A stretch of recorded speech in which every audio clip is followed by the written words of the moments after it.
Hello! Thank you for joining us for our virtual walkthrough of Dia de los Muertos 2020 Past and Present at the Firehouse Art Center.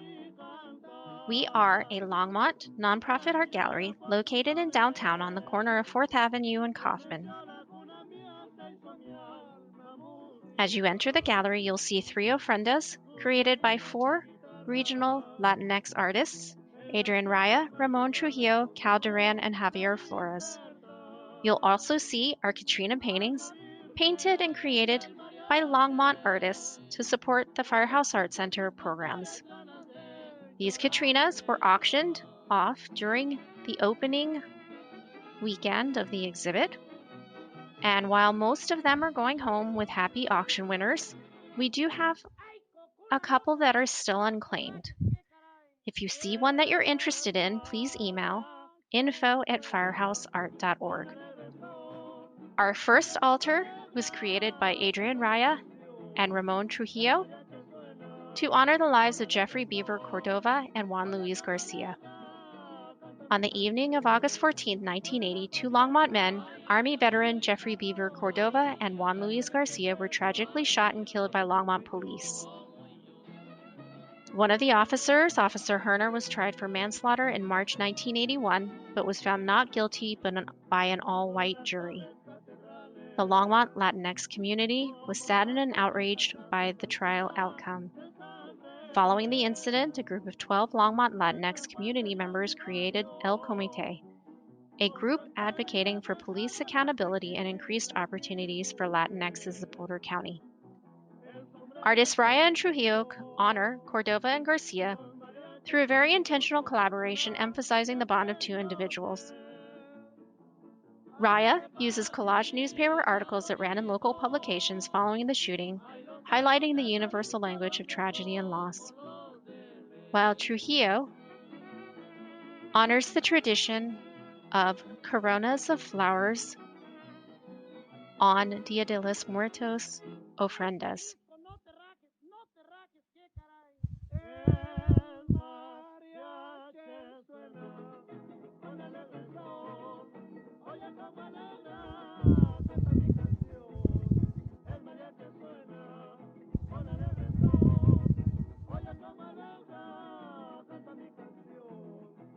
Moving on to the next altar, this one was created by Duran, and it honors Jose Hilario Cortez's protests against Longmont's KKK. Many Americans in the early 21st century think the KKK was only active in the southern parts of the United States, directing their hatred and lynchings against African Americans.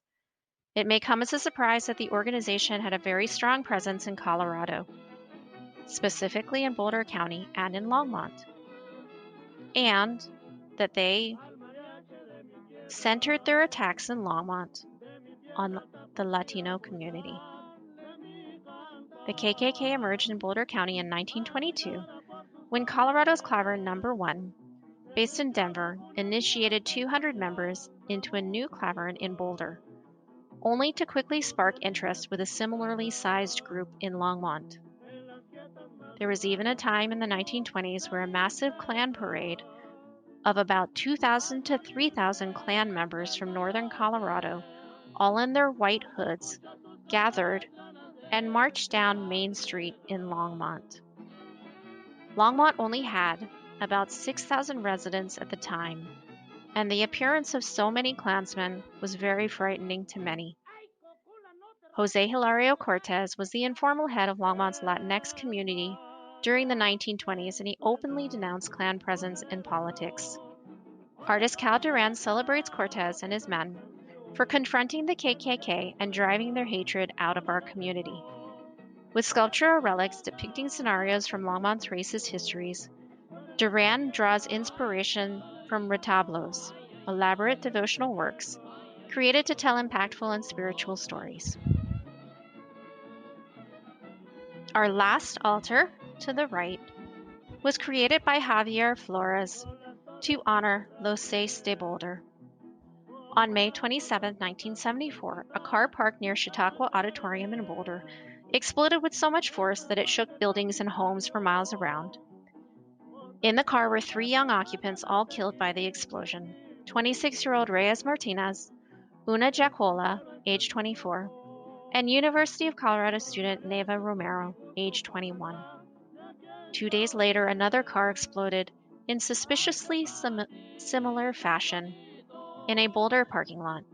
Killed in the second blast were Francisco Doherty, 20 years old, Heriberto Duran, 24 years old, and Florencio Granado, age 31.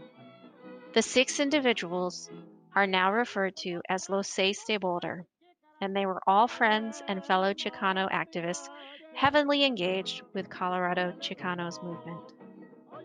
Javier Flores honors Los Seis de Boulder in this altar, honoring their efforts and their lives. You can read more about these 3 incidents and these amazing people in our local Longmont Latinx history on the Firehouse Art Center website, firehouseart.org. You only have a couple more days to see the exhibit in person. It does come down on November 8th. And while you're in the gallery, please stop by our mini store. We do have hand-painted Calacas masks, as well as Firehouse Art Center masks, and postcards created by our curator, Brandy Coombs, as well as more Katrinas. To the right is Neptune's Bride, created by Patty Fabian, and Neptune's Bride was actually in our Gigantes procession during the opening exhibit events.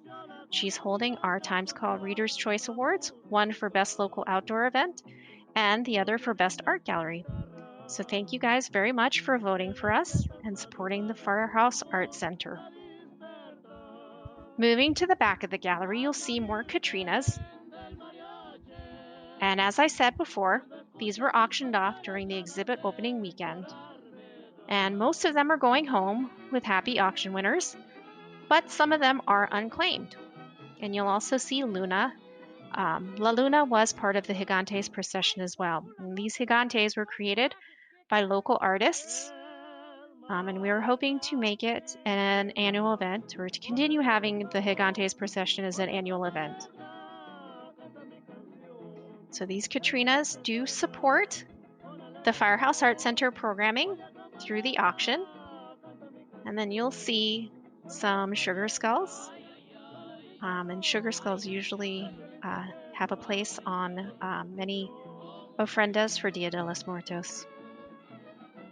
So thank you so much for coming to our virtual walkthrough for Dia de los Muertos 2020, past and present. You can see it at the Firehouse Art Center only until November 8th. Please make sure you make an appointment for Wednesday, Thursday, Fridays, and Sundays between the hours of 12 and 5, and then Saturdays from 12 to 5 for walk-in traffic. You don't need an appointment for Saturdays.